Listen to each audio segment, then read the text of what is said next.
Hello and a very warm welcome back to HuwsNursery. It's the second day where I've come out to do some blackcurrant pruning, and the really important thing about pruning blackcurrants is that you have really thick growth, and this thick growth isn't actually as good for bearing fruit. So what you want to do is to cut this away to give space for the younger, thinner shoots to grow through, and then these are going to be bearing the fruit of this summer.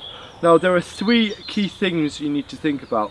Firstly, you want to take about a third of the growth away from the plant, and the third of the growth is the third of the old growth. So the way you find that is a really thick stem, so you want to cut about a third of those out.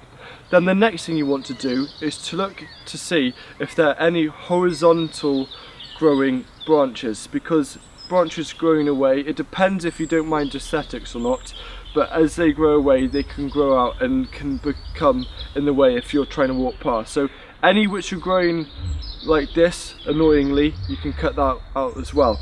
And then finally, the third thing you need to do is to make sure that you cut out any crossing or rubbing branches. So say if there were two branches here and they were crossing over and rubbing, this could maybe bring in disease or something. So what you want to do is to either cut out the weakest one or the oldest to let the other come through.